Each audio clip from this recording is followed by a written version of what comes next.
as I turned around and coming back this way. In the meantime, he had been with Miss Clay. He advances towards me, a knife in his right hand and a fist clenched in his left.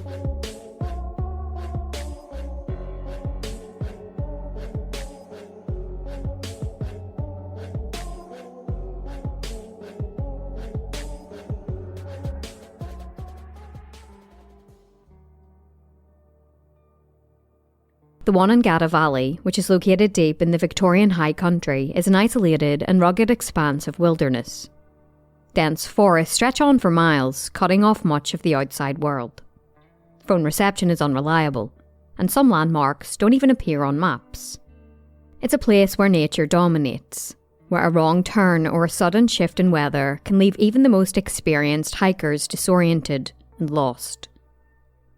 Over the years, several individuals have disappeared in the valley. While some cases have been attributed to misadventure, others remain unexplained. The region itself has a dark history. Back in 1917, the Wonnangatta murders took place, one of Australia's most notorious unsolved crimes. A station manager and his assistant were found dead in mysterious circumstances, and their killer was never identified. Despite its reputation, the Wonnangatta Valley remains a popular destination for campers and hikers, drawn by its natural beauty and isolation.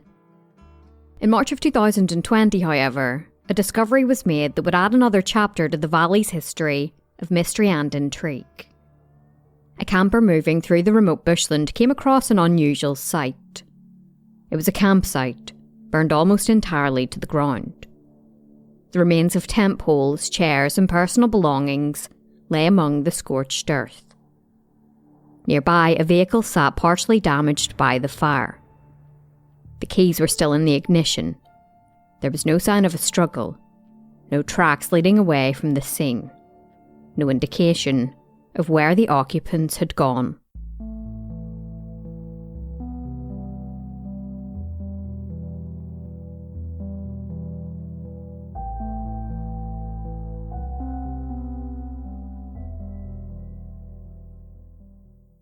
Russell Hill was born in 1947 and raised in the Latrobe Valley in Victoria. From a young age, Russell was drawn to the outdoors. The thick eucalyptus forests, winding rivers and untamed wilderness were his playground.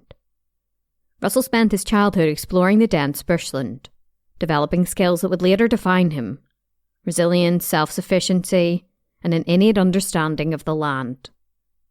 His love for the outdoors shaped both his career and his lifestyle. As a timber contractor, Russell worked deep in Victoria's forests, felling trees in areas that few dared to venture. It was tough and isolating work, but Russell thrived in it. The bush had always been where he felt most at peace. Russell was also an avid radio enthusiast, mastering the intricacies of amateur radio. It was more than just a hobby for Russell. It was a way to reach out to others from remote locations, to stay connected even when surrounded by miles of wilderness. With his background in survival and communication, Russell was as prepared as anybody could be for life off the beaten track. Retirement did very little to slow Russell down.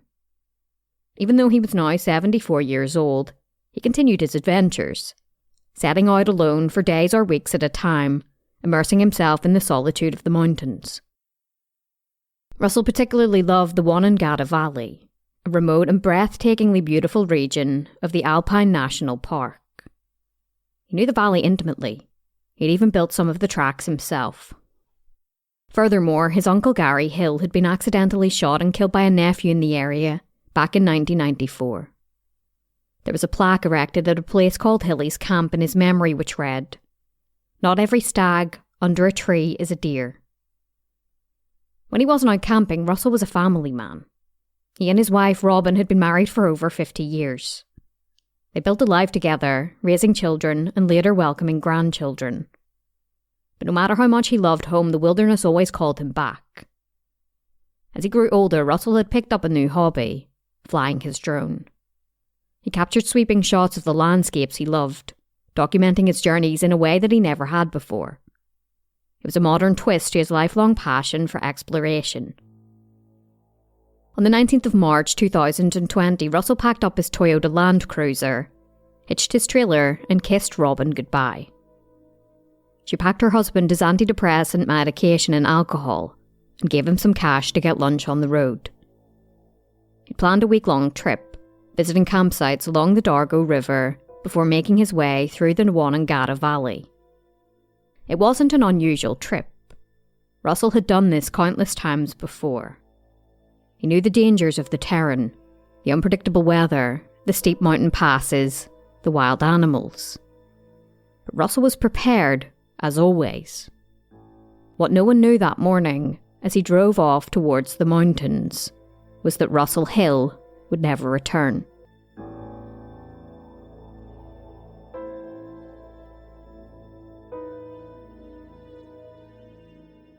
It was a bright morning in the Wonnangatta Valley on the 21st of March. The air was crisp, the scent of eucalyptus hanging heavy in the stillness of the Australian bush. Andrew Marquardt had been camping in the area with his family along the Dry River Creek track. They were no strangers to the high country, accustomed to its isolation and beauty. But as they set out that morning, something caught their attention, something that didn't belong. At Buck's camp, they stumbled upon a white Toyota Land Cruiser, a single cab ute parked near what appeared to be a burned-out campsite. It was a stark contrast to the serene wilderness that surrounded it. At first glance, it was strange, but not necessarily alarming. Campers came and went, and sometimes people abandoned sites in a hurry. But there was an eerie stillness about this one. Something felt off. Andrew didn't dwell on it, at least not yet. But the next day, curiosity got the better of him. He returned to the site expecting to find somebody and maybe an explanation. Instead, he found silence. He stepped closer, the charred remains of tent poles crunching beneath his boots. The blackened ground told the story of fire, one that had burned hot and fast. The Land Cruiser's metal canopy bore the scars of the blaze. Its side was marked with soot.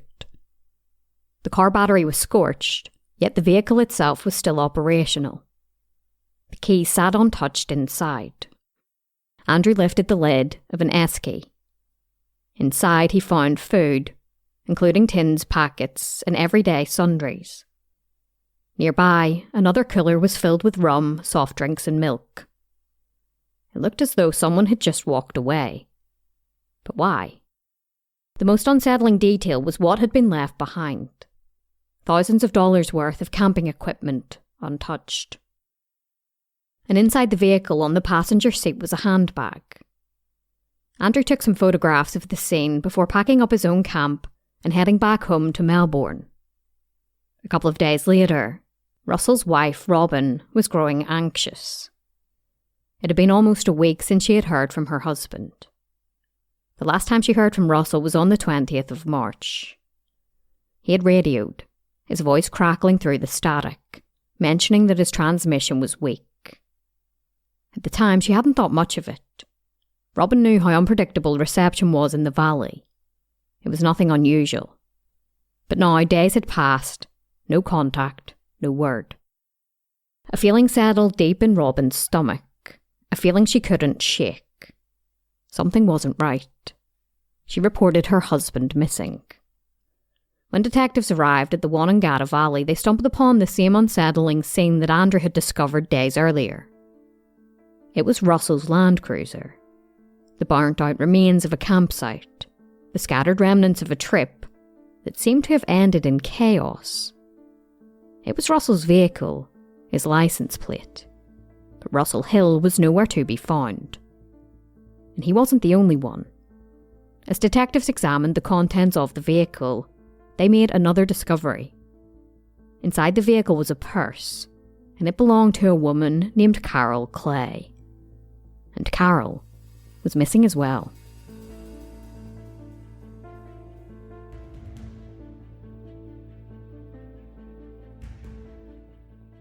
Carol Clay was said to be a woman who exuded warmth, grace, and an undeniable sense of purpose. She dedicated much of her life to uplifting others, whether through advocacy, community service, or simple acts of kindness. Born in 1947, Carol had spent her life in Victoria, building a reputation as a compassionate and driven leader. While she was deeply devoted to her family and friendships, she was best known for her unwavering commitment to the Country Women's Association, a lifeline for rural women across Australia. The CWA had been a cornerstone of Carol's life. She didn't just participate in it, she led. Rising through the ranks, Carol became the state president of the Victoria branch. She was respected, admired, a mentor to many. Deputy State President Pam Mawson once said of her, "She is held in great esteem by members and colleagues and is a great mentor." Carol wasn't only a leader, she was a friend, an inspiration. But Carol Clay was more than just her titles. Those who knew her said that she was elegant, refined, a woman with an effortless sense of style. Friends described her as intelligent and warm-hearted. She carried herself with grace, but beneath the polished exterior was a woman with an adventurous spirit. Carol had a love for the outdoors, a deep appreciation for Australia's natural beauty, and a passion for travel. When she wasn't serving her community or exploring new landscapes, Carol found joy in simple pleasures. She loved to cook and bake, her speciality being a light fluffy sponge cake. One friend, Dorothy Coombe, affectionately called her a glamour queen. She recalled, "She always looked gorgeous and well dressed." On the 19th of March 2020, Carol packed up her things for a trip into the Wonnangatta Valley. She told her friends that she would be back on the 26th. Like Russell Hill, she knew the land, she knew its beauty and its risks. But now, days later, Carol was nowhere to be found, and her belongings were in Russell's vehicle.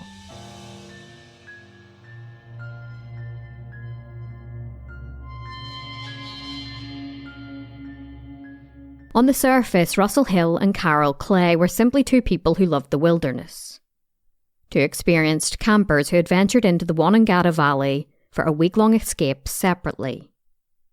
But there was something more to their relationship, something that had remained hidden for years. Unbeknownst to their families, Russell and Carol had been having an affair. Their story went back decades. As teenagers, they had been childhood sweethearts. Carol had even considered Russell to be her first love. But young love is often fleeting, and in time they both went their separate ways. Each went on to marry and build families of their own. Life took them down different paths, but they never lost touch. In fact, they remained so close that in the 1960s, when Russell introduced Carol to his wife Robin, he told her that they were cousins. For years, Carol was nothing more than a family friend in Robin's eyes. But then when they were in their 60s, something changed. They rekindled their relationship. At first, their time together seemed innocent. Hiking trips, catching up over shared memories. Russell told his wife Robin that he was simply reconnecting with an old friend. And since Robin still believed that Carol was his cousin, she had no reason to question it. But others did. A neighbour, somebody who had known Russell and Robin for years, discovered the affair. They were close with Robin and gave Russell an ultimatum. Tell her the truth or they would. Russell had no choice, so he came clean. Robin was devastated. Their marriage had spanned decades. They'd built a life together, raised children, welcomed grandchildren, and now it all felt like a lie. Russell promised to end the affair, but he didn't. He promised Carol he would leave his wife, but he didn't. On the morning of the 19th of March, when Russell kissed his wife goodbye and drove off towards the mountains, he wasn't alone for long. Before heading into the Wonnangatta Valley, he made a stop on the outskirts of Melbourne. Carol was waiting. From here, the pair set off together, travelling through Hayfield, Lacola and Lacola North, a route that would take them deeper into Victoria's remote high country. Finally, they turned on to the Zeka Spur track, the gateway to Wonnangatta. This was a place that Russell knew like the back of his hand. A place where few people ventured. A place where they could be alone.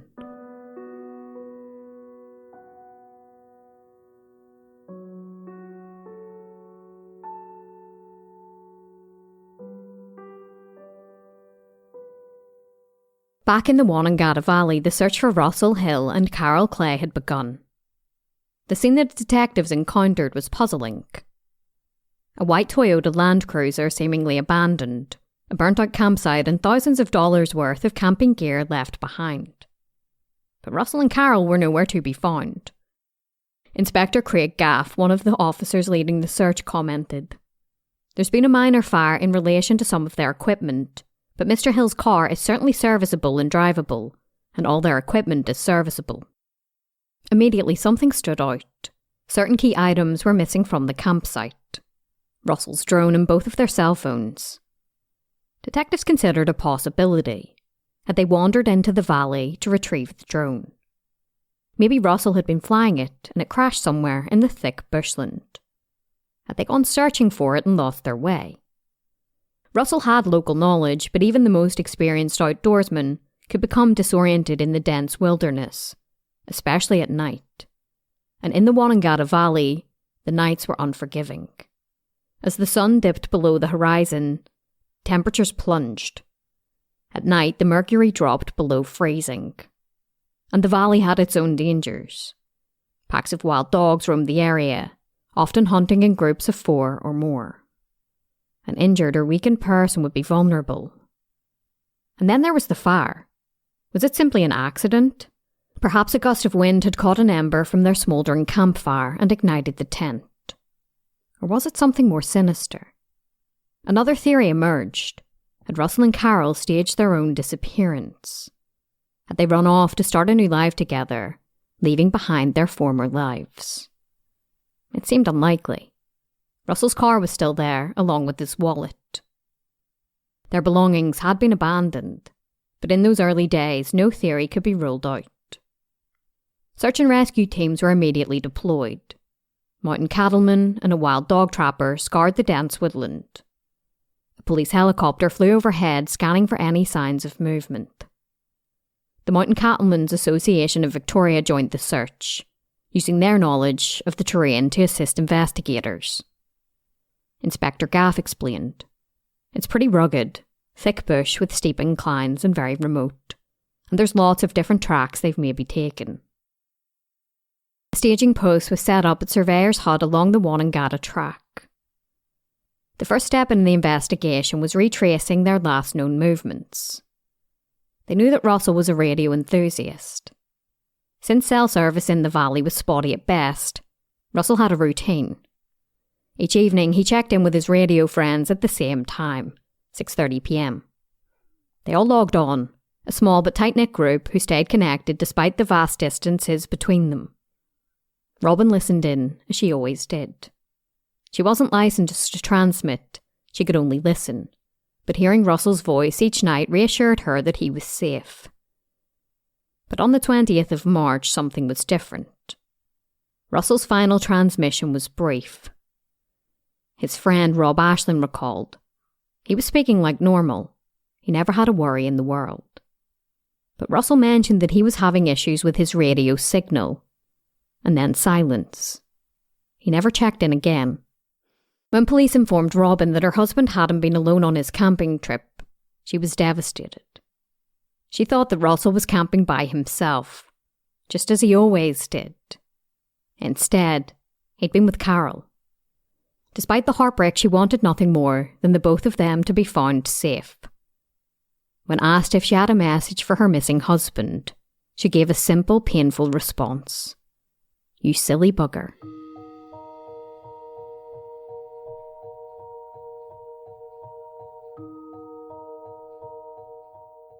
Days turned into weeks, and there was still no sign of Russell Hill or Carol Clay. The longer they remained missing, the grimmer the situation became. Had they simply gotten lost? Had they chosen to disappear? Or had something far more sinister happened in the Wonnangatta Valley? Time was slipping away, and with it, hope. Then the weather took a turn. Torrential rain battered the valley, turning the dirt tracks into rivers of mud. The search teams were forced to call off their efforts. Inspector Gaff, acknowledging the growing urgency, said, "We know they're near water. We know they had food in their car, but we don't know how much they had with them. But we are certainly getting into the point where survivability is something we need to assess. By the 6th of April, with snow blanketing the high country, authorities made the difficult decision to suspend the search. It was now highly unlikely that Russell and Carol were still alive. Inspector Gaff later admitted, "I try to let the evidence lead us to a conclusion, but unfortunately the evidence at this stage leads me to believe they are still in the Wonnangatta Valley, and it's just a matter of time before we find them." At first, their abandoned campsite had raised suspicions. But with time, detectives weren't so sure. Arson chemists examined the scene but couldn't determine what had started the fire. While foul play hadn't been ruled out, investigators now believed that the fire wasn't deliberately lit. One theory was that a mobile phone left charging inside the tent had overheated, sparking the blaze. If true, it was yet another tragic accident in the unforgiving landscape of the high country. Then on the 12th of April, there was a new development. Authorities announced that the search for Russell and Carol was resuming. 2 days later, detectives made a chilling statement. Russell and Carol were now presumed dead. The case had shifted. They weren't searching for survivors anymore. They were searching for bodies. Specialist Alpine officers combed through the rugged landscape. Police turned to the amateur radio community, asking them to recall any transmissions from late March. Detective Inspector Andrew Stamper urged. He may have made a distress call, and someone may have seen his call sign. But as the weeks passed, the search yielded nothing. And then, towards the end of May, rumours began to spread. Rumours about a man, a loner, who roamed the mountains.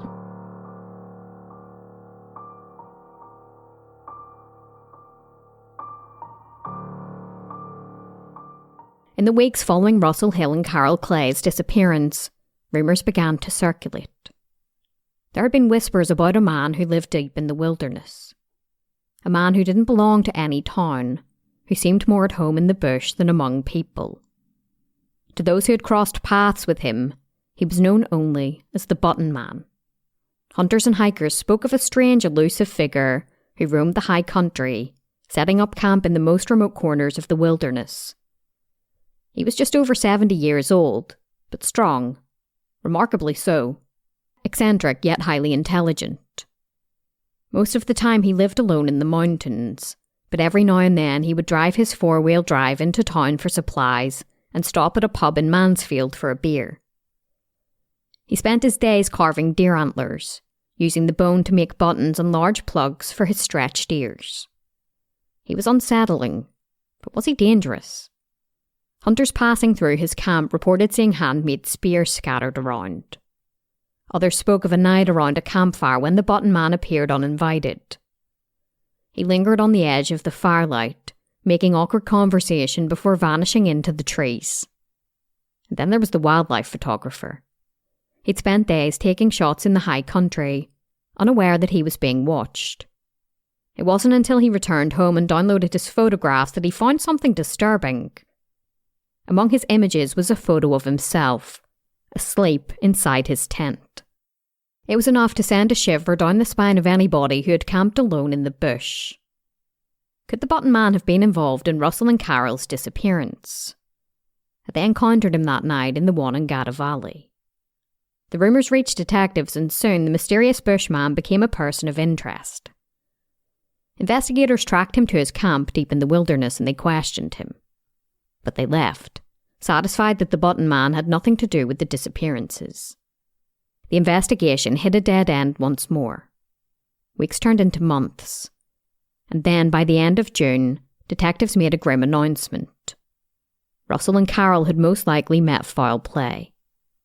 Their disappearance was no accident. They believed that somebody had killed them and then removed their bodies from the area. In a desperate attempt to generate leads, detectives turned to the public. They urged anybody who had been in the Wonnangatta Valley at the same time as Russell and Carol to come forward. Detective Inspector Andrew Stamper assured them that they weren't in trouble, but they needed to know who was out there and whether they saw anything at all. He also asked people to scour through any CCTV or dash cam footage to check if anything suspicious had been captured. Maybe a strange car, a lone figure in the trees.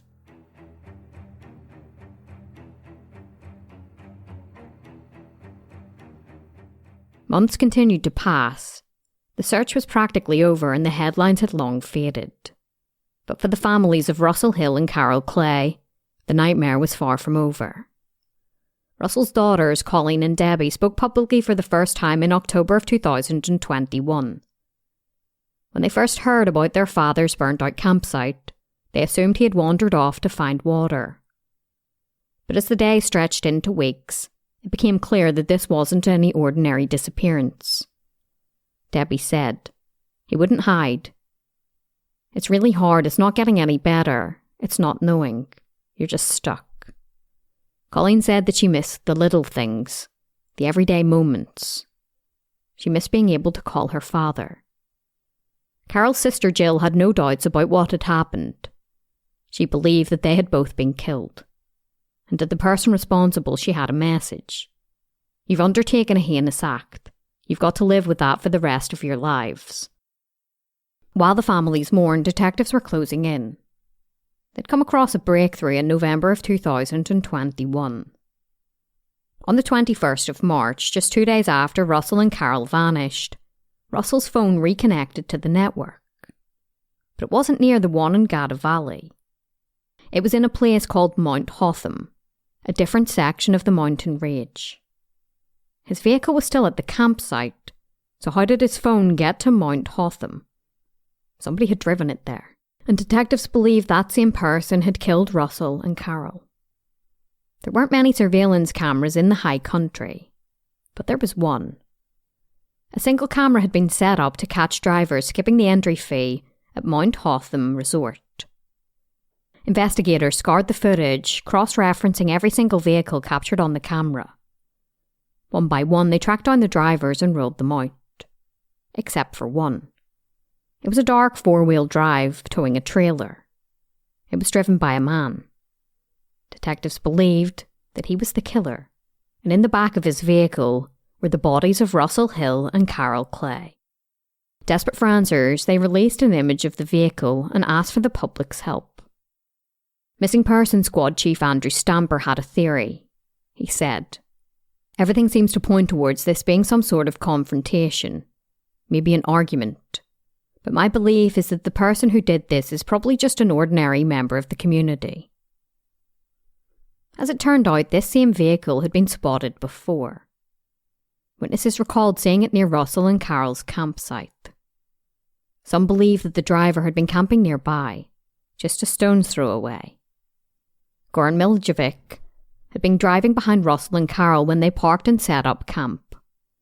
He recalled how they parked close to the blue four-wheel drive.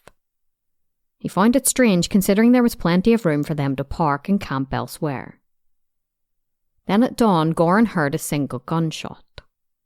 It wasn't unusual to hear such sounds in the wilderness where camping and hunting was rife. He thought nothing of it at the time, but now it seemed significant. Detectives wondered if Russell and Carol could have gotten into an argument with this solo camper. It certainly seemed plausible. They heard from a man named Robert Williams who had seen Russell and Carol camping. He described Russell as a grumpy old bugger who buzzed him with his drone. He saw the drone being flown over other people's campsites and believed that Russell was recording them. Robert said, "You're going down there to have a peaceful camp and somebody's flying a drone over the top of you." On the night that Russell and Carol vanished, the driver of the blue vehicle had tried to leave the valley, but the road was blocked. A gate had been closed due to bushfires, so he had no choice. He had to turn back. And whatever happened that night, whatever he had done, he was forced to sit with it, waiting, trapped in the valley.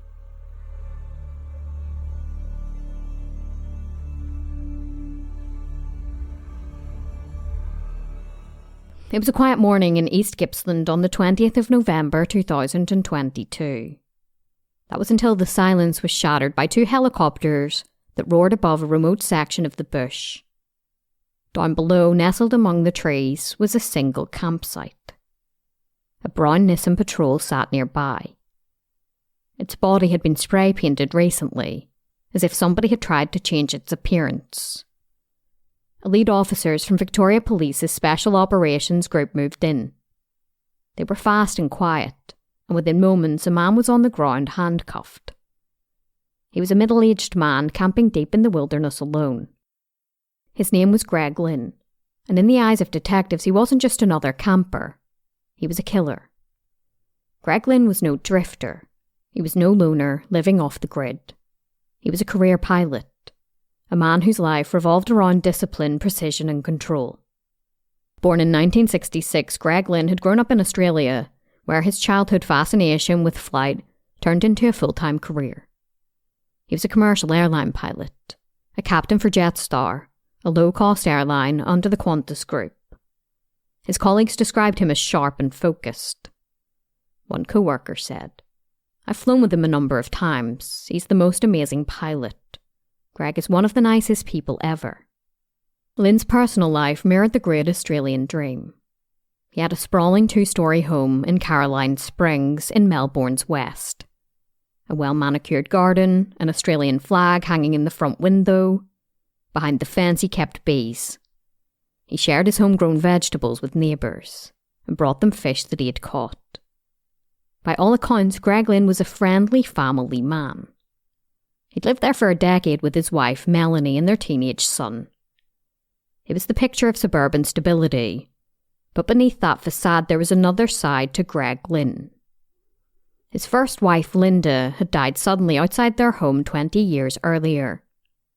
She had antidepressants and alcohol in her stomach. Her death was the subject of a coroner's inquest. According to friends, she never drank. According to others, her husband didn't attend her funeral. He'd been abusive throughout their marriage. They had been estranged at the time, but the coroner's inquest found no evidence that anybody else had been involved in her death. It was ruled a tragic suicide or even an accident. Greg Lynn was also a dedicated member of the Melbourne International Shooting Club. He was an avid gun collector.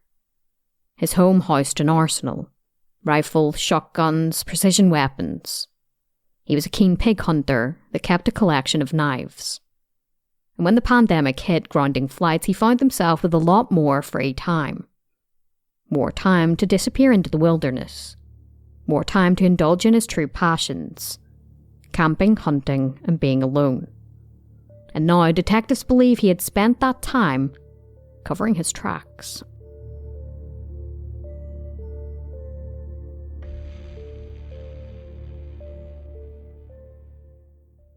Greg Lynn had become a person of interest in the disappearance long before his arrest.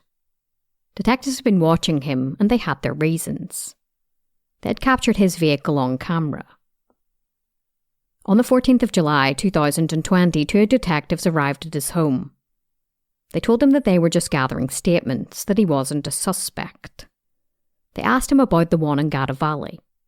Lynn admitted that he had been camping there at the same time as Russell Hill and Carol Clay, but he insisted he hadn't seen them. As detectives left his home, however, something caught their attention. Parked down a side street near his home was a Nissan Patrol. It was freshly painted brown. The license plate was a match to the vehicle captured on camera. Detectives decided not to confront Lynn. Instead, they watched him. Over the following months, he was placed under covert surveillance. They installed them inside his home and car. During one conversation with his wife, Melanie, while they watched a 60 Minutes feature on the disappearance, Lynn seemed annoyed. Melanie told him that the 4-wheel drive shown in the video looked like his vehicle. He told his wife that there were only 4 hours in the day when he was in the area when Russell and Carol went missing. Then in November, detectives made their first move. They went public with the suspect vehicle.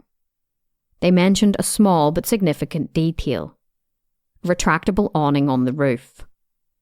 Days later, a covert camera outside Lynn's home captured him. He was standing beside his vehicle, removing the awning. Detectives planned to keep watching, but then something changed. Lynn had an argument with his wife. A secret camera had captured him afterwards, muttering to himself.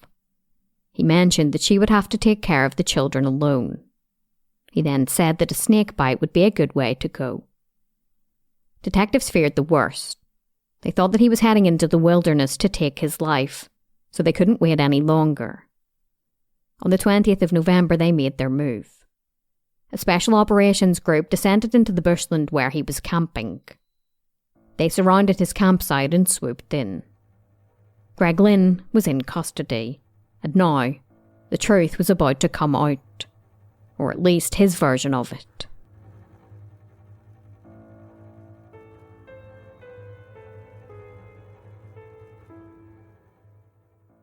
In the wake of Greg Lynn's arrest, he sat across from Sergeant Florence and Detective Daniel Passingham. And to their surprise, he didn't deny that Rosalind Hill and Carol Clay were dead. He admitted it. But what he described next was his version of events. A version where he wasn't a cold-blooded killer, but instead a man caught up in a tragic misunderstanding. Lynn told detectives he had been camping at Buck's camp when Russell and Carol arrived on the 19th of March. At first they were friendly. The next evening, however, tensions flared. According to Lynn, Russell had been flying a drone over his campsite while he was hunting deer. He found it annoying, but he thought little of it. That was until later that night, when Russell allegedly showed up at his campsite. Lynn claimed that Russell was agitated and accused him of shooting too close to their camp. According to Lynn, Russell threatened to make a false report to police, using his drone footage as evidence. Lynn said that he let the confrontation go, but later as he ate dinner he stewed over it. He decided to irritate Russell by blasting music from his car. He said he tried to find the most annoying song possible. Lynn claimed that Russell snapped, that he stormed over to his vehicle, grabbed his shotgun and ammunition and then walked away. Lynn said that he followed him. He demanded the weapon back, but Russell refused. According to Lynn, he said he was going to take that to the police with him. And I came around here and I confronted him, give it back, what are you doing? And he said he's going to take that to the police with him. And then when I advanced towards him, he had the magazine in the shotgun at this stage. He pulled the action back and he let a couple of rounds go into the air. He said that Russell then fired 2 warning shots into the air and told him to fuck off. Lynn claimed that at that moment he was terrified. He told detectives, I immediately ran around the back here, fearing that I might be going to cop the next one, and I waited. It was in shadow around here and it was dark. I didn't want to run back towards my car because if he was going to shoot me, then he would have had a clear shot. Instead of backing down, he decided to fight for the gun. I moved in closer, again fearing that if I ran this way, I'd cop another one. I saw the barrel of the shotgun appear over the bonnet, and to try and disarm him, I jumped up, I grabbed the shotgun barrel with my right arm, pivoted around so I was facing him facing away from the bonnet of the car. I had the left hand on the stock, right hand on the barrel, and we wrestled.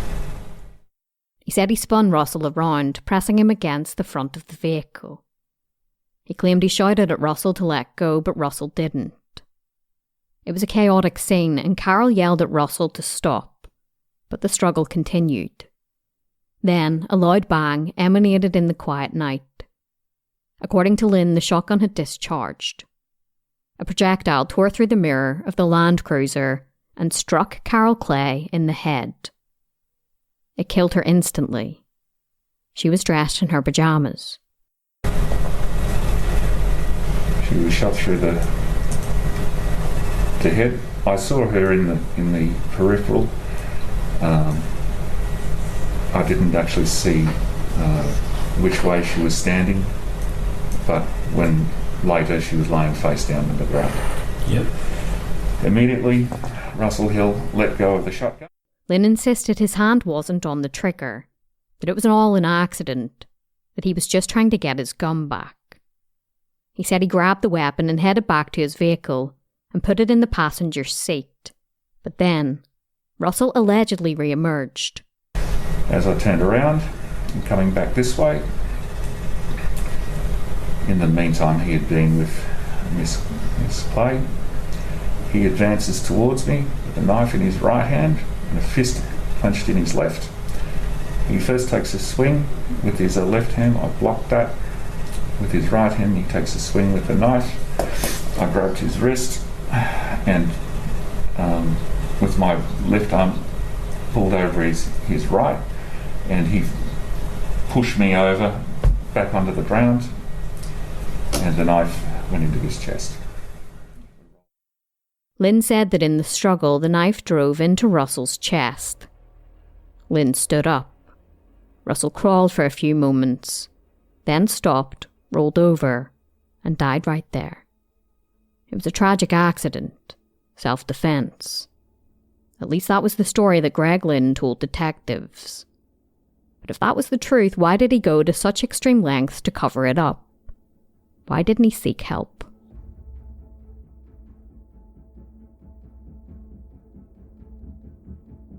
Greg Lynn told detectives that he panicked the moment that Russell and Carol were dead. He knew the shotgun was his, and he knew what that would mean. In just a few seconds, he weighed his options and decided that there was no way he could come forward. If he did, his career would be over, his reputation would be destroyed, and his family would be left in financial ruin. He told the detectives. So yeah, I tried to save myself. Lynn admitted that instead of calling for help, he focused on eliminating all traces of what had happened. He loaded both bodies into the back of his trailer, wiped down the campsite, and then set it on fire, hoping to erase any evidence. The blaze consumed what was left behind as Lynn drove away, searching for a place to dispose of the bodies. What he didn't realise at the time, however, was that Russell's cell phone was still in his pocket, pinging cell towers and silently marking his path. Eventually, Lynn pulled off the road onto a remote track in the wilderness along Union Spur Track in Victoria.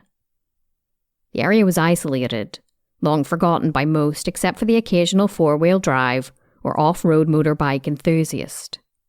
It was here that Lynn dragged the bodies into the bush, covering them with sticks and leaves before leaving the scene and returning home.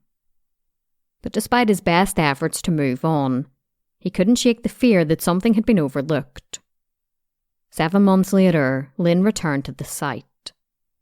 By then, the bodies had decomposed and the stench was overwhelming. He said that the scene was gruesome.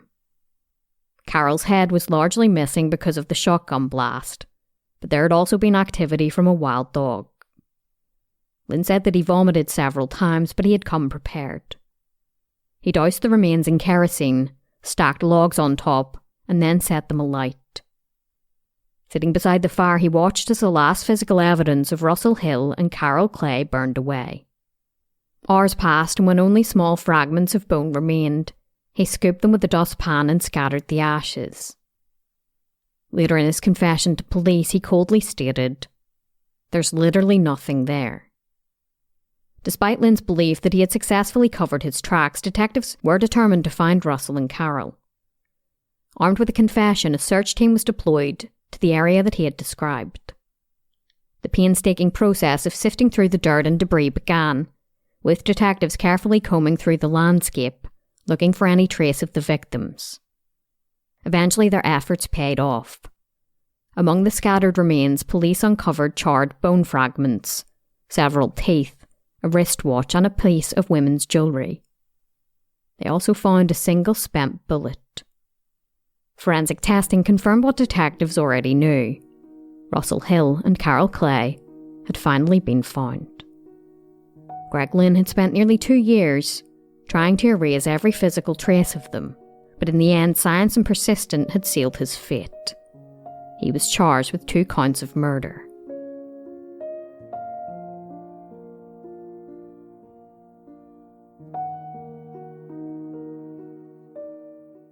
By the 13th of May 2024, a jury of 8 men and 6 women had been selected, and Greg Lynn's murder trial was set to begin in the Supreme Court of Victoria. Escorted into the courtroom, Lynn entered a plea of not guilty to all of the charges against him. From the outset, his defence team, which was led by attorney Dermot Dan, sought to frame the deaths of Russell Hill and Carol Clay as nothing more than tragic accidents. During his opening statement, Dan walked the jury through Lynn's version of events, describing a dispute that began when Russell, using his drone, had spotted Lynn hunting too close to their campsite. Tensions escalated. He claimed because Russell was particularly uneasy about firearm safety, having lost his uncle in a hunting accident. According to the defence, after a heated exchange, Russell took Lynn's shotgun and fired warning shots, leading to a struggle during which the gun accidentally discharged and killed Carol. Dan argued that Russell then attacked Lynn with a knife, and in the ensuing struggle the blade became lodged in his chest, leading to his death. He acknowledged that his client had made terrible choices in the aftermath, but insisted he had only acted out of fear that his life was about to be screwed. The prosecution, however, rejected this narrative outright. Lead prosecutor Daniel Porcetto argued that Lynn had killed Russell and Carol with murderous intent. While the exact circumstances of Russell's death remained unknown, the prosecutor suggested he had likely been killed first, given that Carol would have no reason to provoke a violent confrontation. He also pointed to Lynn's calculated efforts to cover up the crime, highlighting how he removed Russell's drone and both victims' mobile phones, suggesting the dispute may have stemmed from footage captured on the drone. As the trial progressed, witnesses who had interacted with Russell in the days leading up to his death were called to testify. Fellow camper Blair Anson recalled a conversation in which Russell had spoken fondly of the Alpine National Park, reminiscing about his past forestry work in the area. Russell had even sought permission to fly his drone, demonstrating his deep appreciation for the wilderness. Just a week later, Russell was dead in the very place he loved. The families of both victims took the stand, providing emotional testimony about the moment they realised that Russell and Carol had vanished. Carol's daughter Emma recalled her initial concerns about the media attention, stating, "Russell was married, and so I was concerned about the media release going out and showing them camping together." Other witnesses described seeing Russell's drone in the area, further supporting the theory that it had played a key role in the deadly altercation. The prosecution then shifted their focus to the investigation, detailing how Lynn had become a suspect. Testimony was presented about his attempts to evade detection, including repainting his car, removing the awning that had made his vehicle identifiable, and ultimately confessing to police. Forensic evidence was a critical part of discussion, with Dr. Melanie Archer testifying that due to the extent of the decomposition and destruction, the exact cause of death for both victims couldn't be determined. She stated, "Sometimes, even when remains are fragmented, we may find pieces that bear the hallmarks of trauma, but in this case, that wasn't possible." A significant moment in the trial came when ballistic expert Paul Griffiths took to the stand. He testified that the shotgun believed to be the murder weapon had an unusually heavy trigger weight and didn't discharge accidentally in their testing.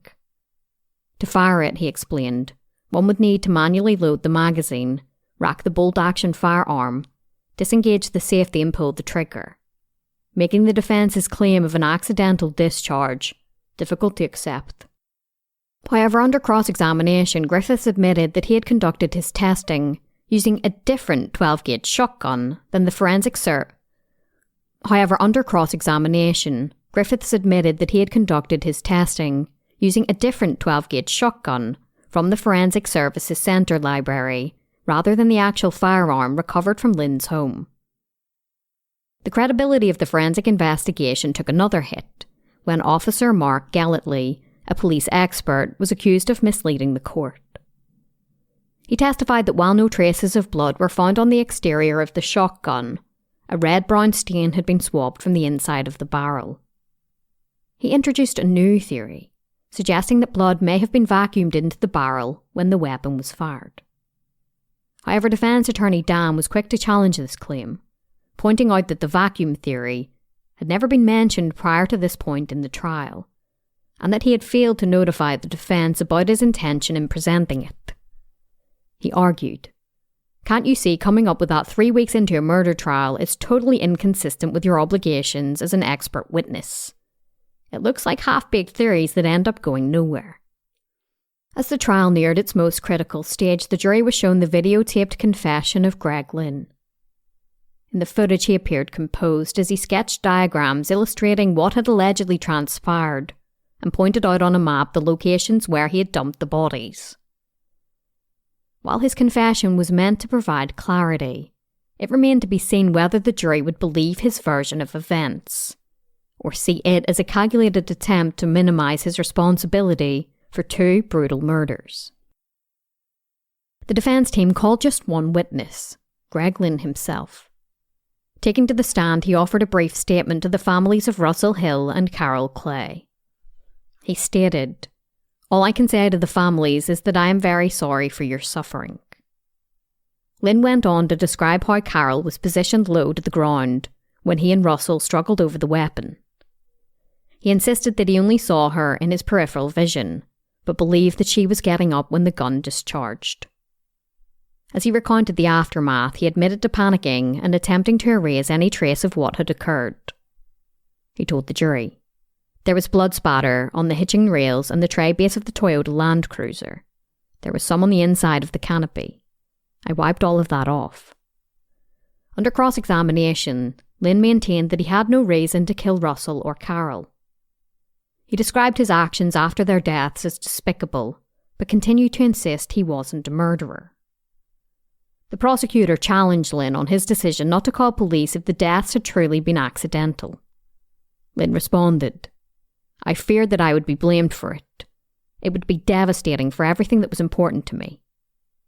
The prosecutor then pointed out inconsistencies in Lynn's version of events, suggesting that the deaths could not have unfolded the way he described.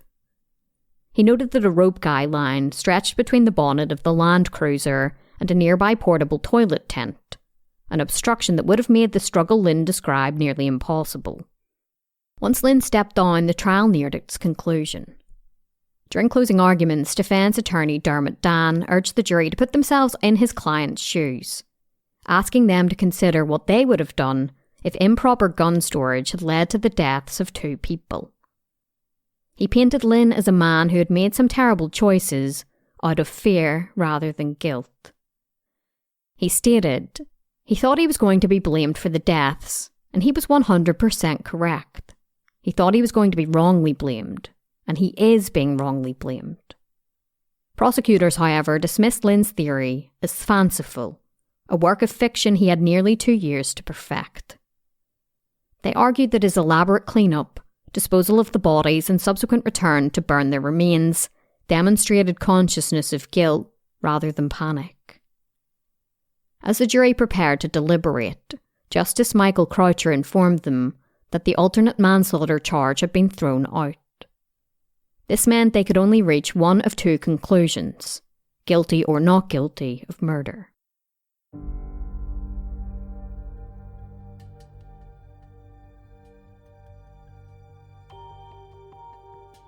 After a week of deliberation, the jury sent a note to the judge, asking what would happen if they couldn't reach a unanimous verdict.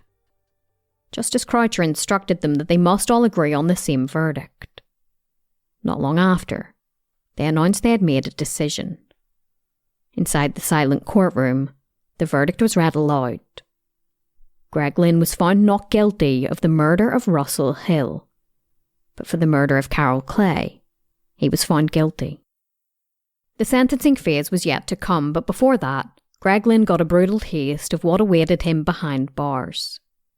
Inmates targeted him, pelting him with feces and urine in an attack that was orchestrated by somebody with ties to the Clay family. It was a grim reminder that even before a judge passed sentence, justice had already begun taking its own course. In October, Greg Lynn learnt his fate. He was sentenced to 32 years in prison with the possibility of parole after 24 years. For Russell Hill and Carol Clay's loved ones, it wasn't enough to undo the horror of what had happened, but it was a measure of justice in a case that had left them with so many unanswered questions. As for Greg Lynn, the high country he had once roamed so freely was now nothing more than a memory.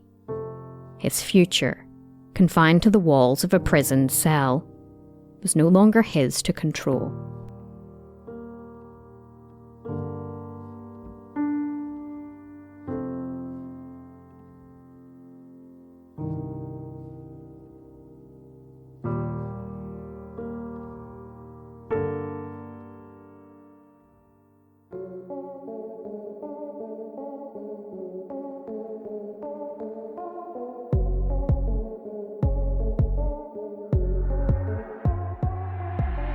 Well, besties, that is it for this episode of Morbidology.